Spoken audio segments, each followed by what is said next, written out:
Today we're looking at the Plus Narrative Design Sprint Flow and how we use this tool to help our clients come up with great ideas for products, for updates, even for brand ideas. It's quite a multi-dimensional tool that we use regularly to get good ideas quickly to the top of the pile.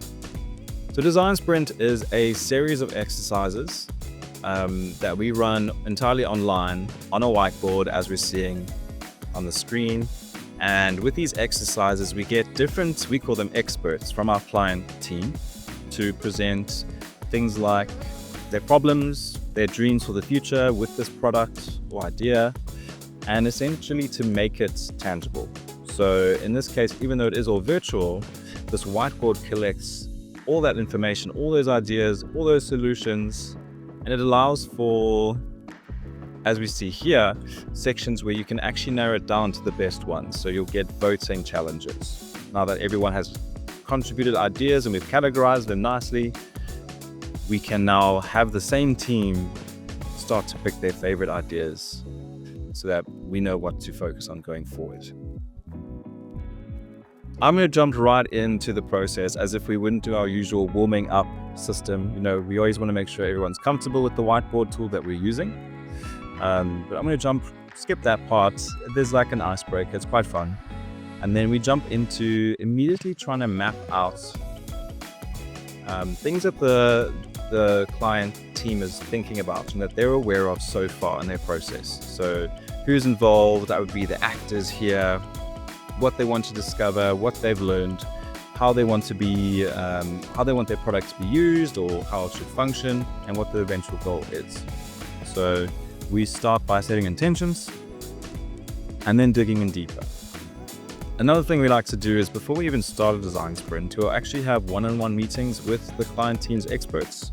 And here's a section of, we make it tangible so everyone can see what the other teammates are thinking. They will tell us their particular perspective from their role on the idea or the issue that we're all discussing. And then we as a team at Plus Narrative, we bring it all together and we use it as research and context to start populating, for example, some potential challenges from a UX perspective or design or development, whatever we think we've learned from the client interviews and we've gleaned from their context. And from there, we can encourage them to jump in and start picking their favorites. So they might also want to add some new challenges, things that they are concerned about that haven't been written down yet. Everyone gets a chance to essentially see how could this go wrong and then vote on the most crucial challenges in that section. So what you do is you essentially get everyone to brain dump, and then you have this other section where it comes to a point and you start to narrow down to what's the most important section. That allows us to have key challenges. Once we've identified key challenges, now we can really send a lot of time and resources into, as a group, working out how to best solve these challenges, what kind of solutions, and also then later on, what kind of development is involved, what kind of process are we looking at. Another important metric that we really like to have at Plus Narrative is a 2-year goal. So that means that on top of a primary or top 3 challenges in the near future, we also want to have a North Star that we all are working towards. This helps all the different roles in our team make good decisions, whether it's in design or dev or other parts. It also helps us to keep things very transparent with our clients and to be collaborative in this process. They are the ones who choose the goals. They are the ones who provide the inspiration for the goals generally. And as we see over here, they then are the team who votes. And there's almost always a decider. We must have a supreme leader. And that person gets to decide from the client team where the 2-year goal should, what it should be. Where is our North Star? To get the most out of a workshop, we generally find it's really important to get people in the right headspace. So you want lots of ideas quickly.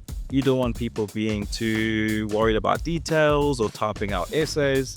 You want ideation and then that pruning process of voting down to the most crucial things. So we often will have, can we ideation exercises like this. It's really just to, if this thing gets going, can we X?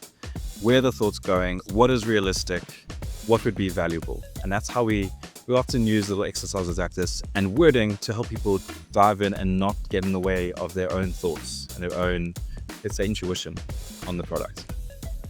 And here again, we have the voting process. So the reason we have workshops with these experts is because they know the things that we need to know about the issue at hand or the product, whatever it is. And here, once again, great. They have given us a proper brain dump, a nice download. Now we need something to focus on. So you'll see throughout the whole process, it's just waves of lots of ideas voting down.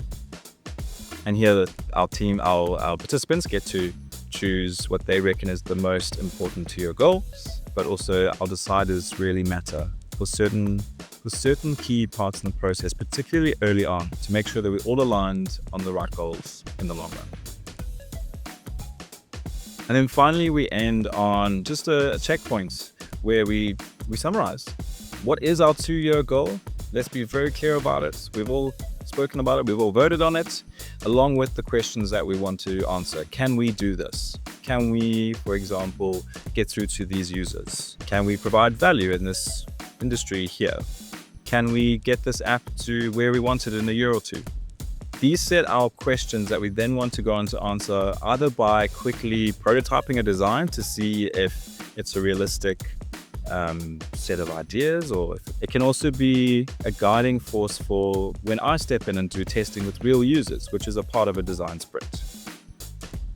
So after this early workshop phase, there will be a prototype, and then it gets handed over to me and I get to try it out with the people that we actually were talking about serving in the workshop sessions, and to see what can we answer here in these can we's that we've all decided are very important questions to look into. And by the end of that, we can have a nice review with the client team and just say, here's the idea made visual that we all spoke about and that we contributed towards. Here's what the end users had to say about it when we tested with them. And now that you know all of this, now that you can see the prototype, once again, start ideating and start pointing out. It's usually we say, start pointing out what you think could go wrong. It's nice to get all the concerns out and tangible as well, because those can become real challenges down the line. And also, what great solutions do you see this actually providing? What are the strengths here? So that they can then go on to plan the next steps for their needs, right? Sometimes clients need time to strategize. Sometimes they're ready and they just say, okay, great, we've got the prototype, let's go. And the feedback was great. Otherwise, we might do another design sprint just to refine an idea that we see has a lot of value, but it hasn't quite reached where we think it needs to be. Another really important exercise that we always include in our workshops is a lightning demo section. So this is where we ask all the participants, our team included, once we know what we're talking about, once we know what the idea is, to try find something similar in the real world and bring us examples, links, photos, quick video recordings of the experience, so that when we meet for the next session in the design sprint, we can all go over what everyone's thinking and seeing in their minds, and we all have something to work with.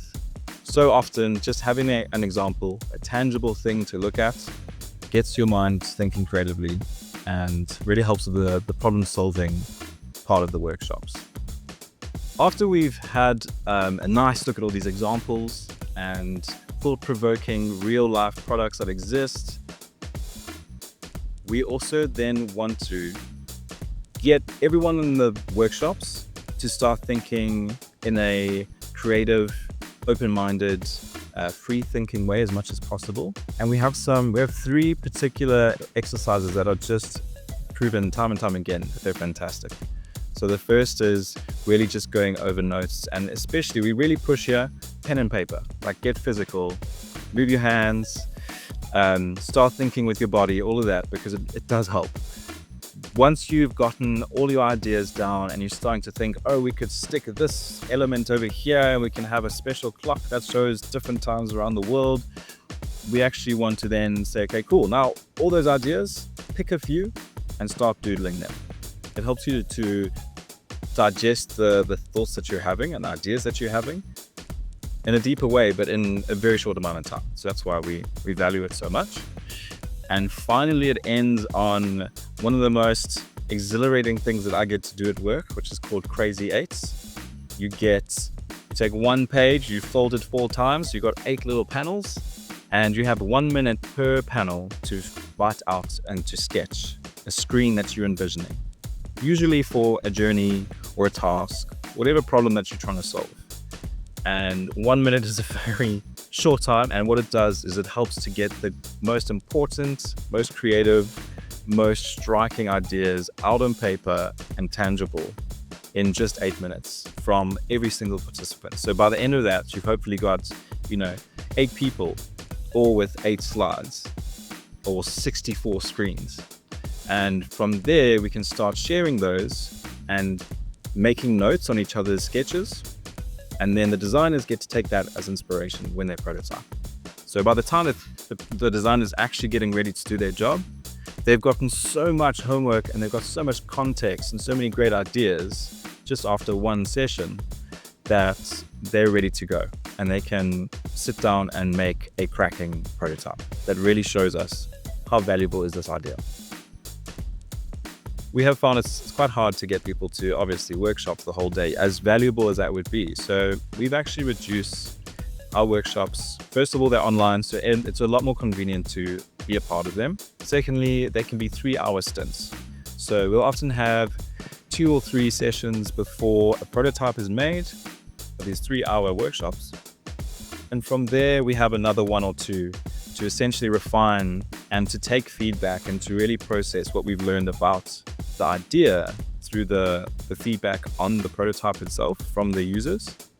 So a design sprint takes a couple sessions, but you want to wrap it up in 2 weeks. So that in the 2 weeks, you've gone from we have an idea to we have a tested prototype. The thing about brainstorming is that, especially in a group setting with colleagues, there's often a lot of people watching to make sure that they're saying the right thing and not the wrong thing. Some people are more introverted and shy, and they are cautious to share their ideas. And so often, especially in a group, you have a sort of leader. You have an alpha or someone who really says a lot of the content, does most of the talking or writing. And we can't afford to be so narrow in our ideation phases. We really want to hear the different perspectives because tech is quite a complicated industry. There's so many pieces that need to come together to make a product work as well as it could. So the thing about brainstorming is that it doesn't get all the voices heard, and it isn't as collaborative as it often feels when you're in the moment.